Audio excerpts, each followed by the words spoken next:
Olá, boa tarde, pessoal. Hoje eu vim falar com vocês sobre processos de mudança. Se você já tem o desejo de transformar alguma coisa na sua vida, você já está na etapa 1 do processo de mudança.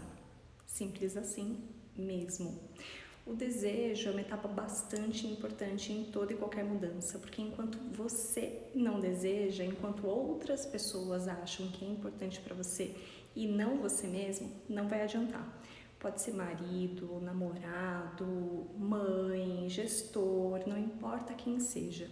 Enquanto outras pessoas falam para você que é importante, que é melhor para você, não vai rolar a mudança se você não realmente desejar que ela aconteça. Então, se você deseja, a etapa 1 já está concluída. A etapa 2 é o processo de conscientização. É quando você... É quase como se existisse um antes e um depois da conscientização.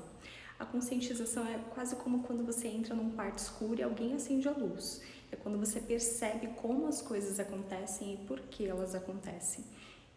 Então você começa a perceber quais são os seus padrões. Esses padrões podem ser de pensamentos, de sentimentos, de comportamentos. Eu gosto muito de um exemplo que é bastante simples quando a gente fala de perceber pensamentos, porque eu acho ele bem prático da gente conseguir identificar. Imagina quando você assiste uma série ou um filme e aí os atores precisam pensar alto, né? Eles verbalizam o pensamento deles. Porque se eles não falarem pra gente aquilo que está acontecendo, perde todo o enredo da história.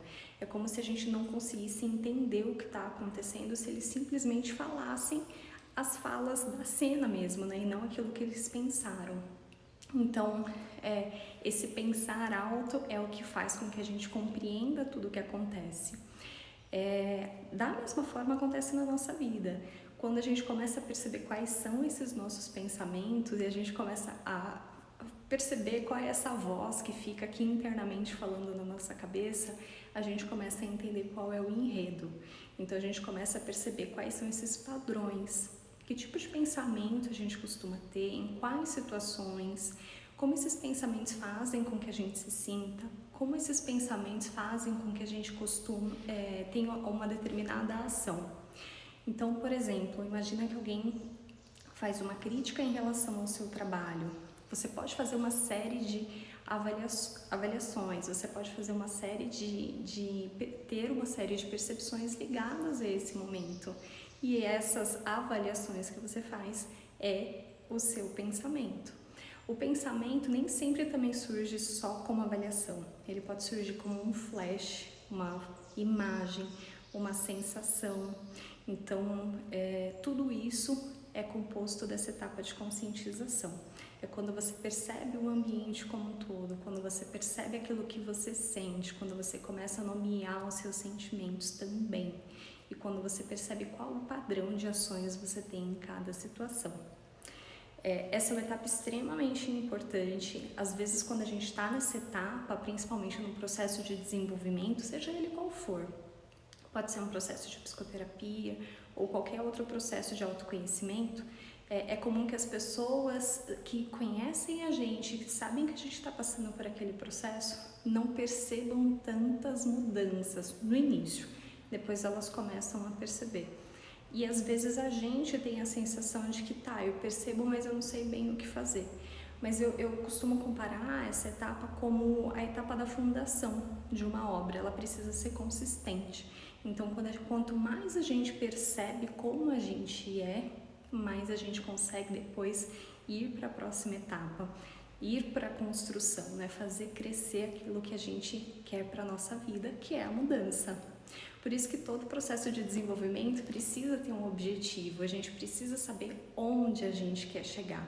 E o processo de conscientização, ele identifica qual a rota a gente costuma seguir para chegar onde a gente quer, ou que não ajuda a gente a chegar onde a gente quer, que é quando se torna, que a gente chama em processo terapêutico de disfuncional, que a função dele não está ligada àquilo que a gente busca, não ajuda a gente a atingir o nosso objetivo. E se torna funcional quando a gente ajusta essa rota para atingir o objetivo que a gente quer e a gente consegue então ter as próximas etapas do processo de mudança. A etapa 3 do processo de mudança é a aceitação.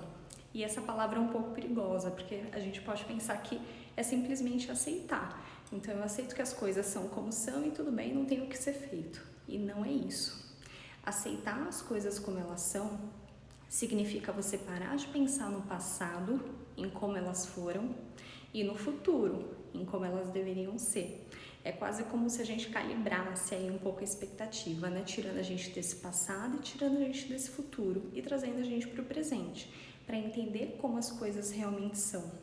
Quando a gente para de falar pra gente que a gente deveria ou que as coisas poderiam ser diferentes e se fosse de outra forma, se a gente cortou esse tipo de comunicação com a gente ou se a gente tem a consciência de que a gente tem esse tipo de comunicação em alguns momentos, mas a gente começa a reduzir essa comunicação com a gente, quer dizer que a gente está, então, nessa etapa de aceitação, de aceitar que as coisas são como são e a gente, então, começa a entender quais são os nossos passos que estão ligados à etapa seguinte, que é em relação às escolhas. Quando a gente sai desse passado e desse futuro, ainda na etapa de aceitação, a gente reduz também a nossa ansiedade, porque a gente para de criar a nossa expectativa, não que a gente não possa ter desejos, ter objetivos, tanto que eu falei que a gente precisa saber onde a gente quer chegar, mas não viver como se isso fosse um peso pra gente. Então a gente começa a ter clareza de quais são os passos que a gente pode dar para atingir aquilo que a gente realmente quer.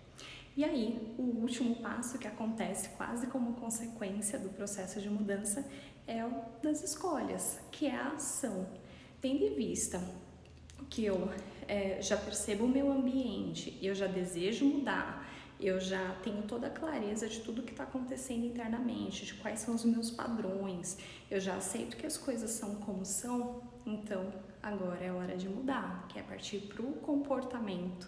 E aí eu já sei quais são os comportamentos que eu costumo ter e percebo que existem uma infinidade de comportamentos que eu posso ter em uma determinada situação. Eu passo a tratar as situações e as minhas avaliações sobre as situações como possibilidades e não mais como realidade.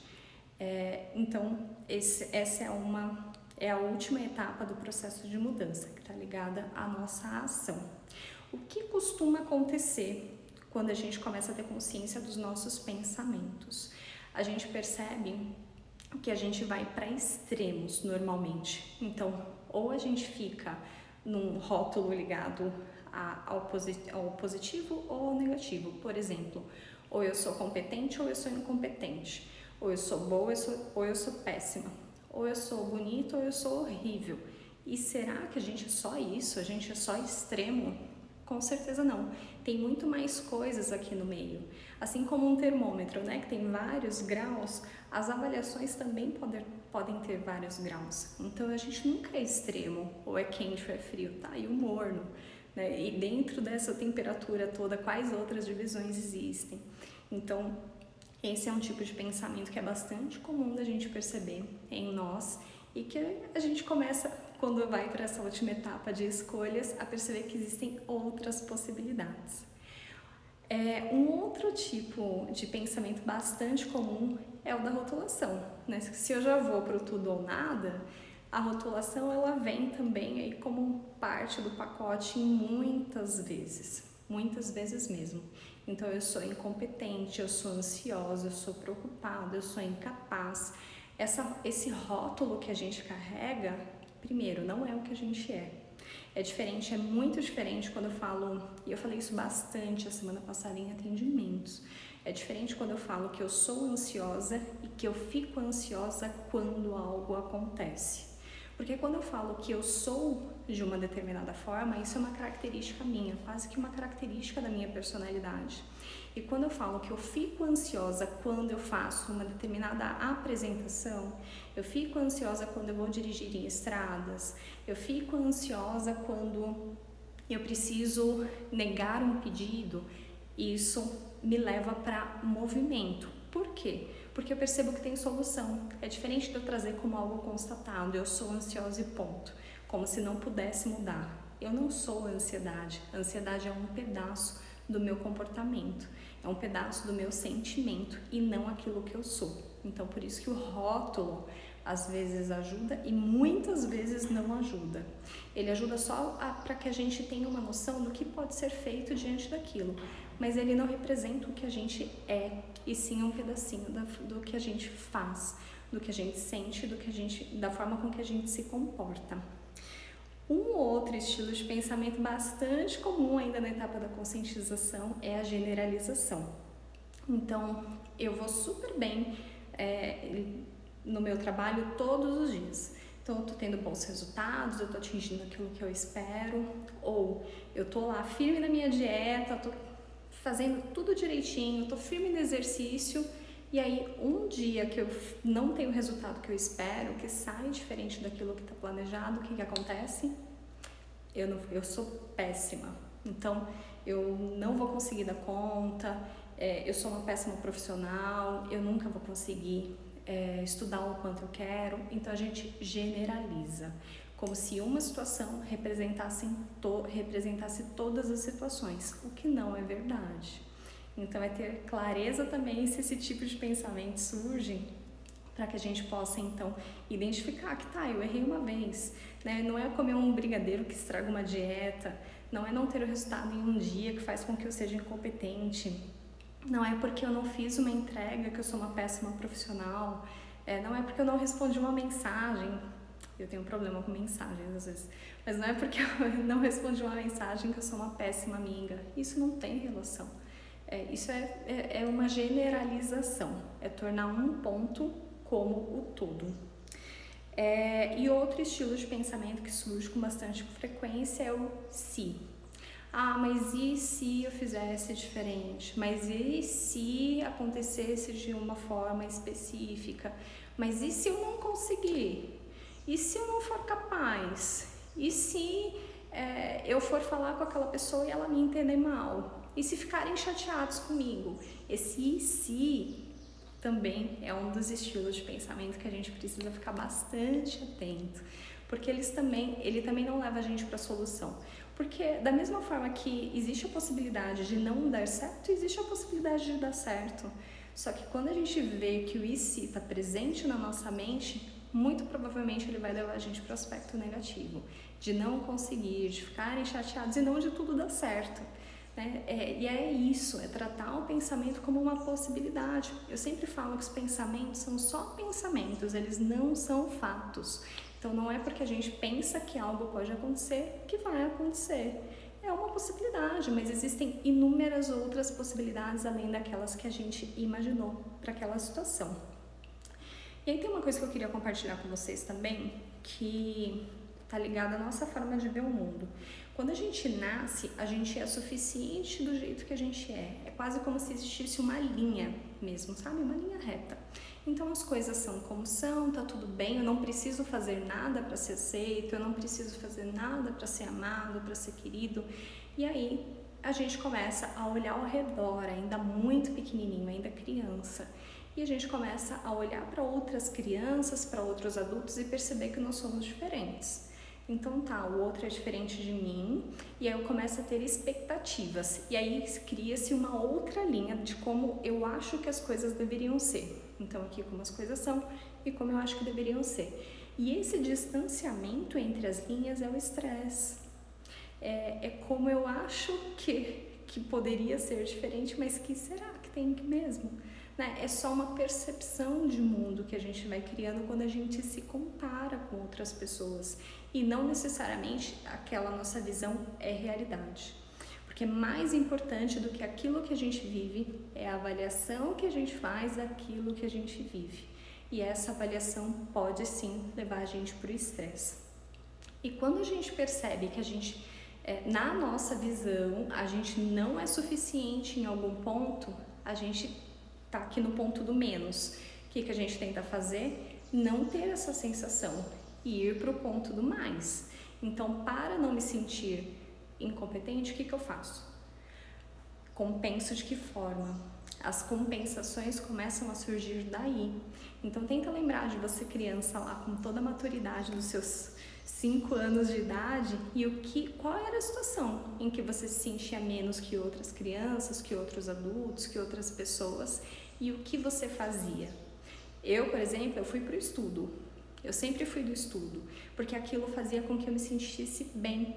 E a gente acaba criando quase que uma parte assim de nós que eu não quero usar o termo rótulo porque ele tem uma conotação negativa, mas a gente assume um papel dentro da família. Acho que o papel cabe melhor.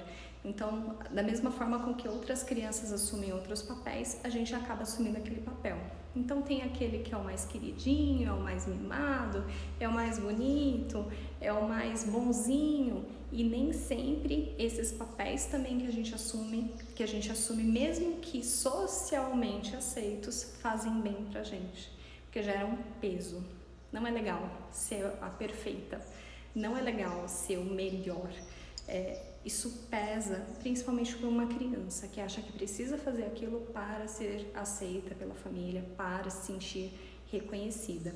Então, a gente acaba hipercompensando e isso se mantém na fase adulta.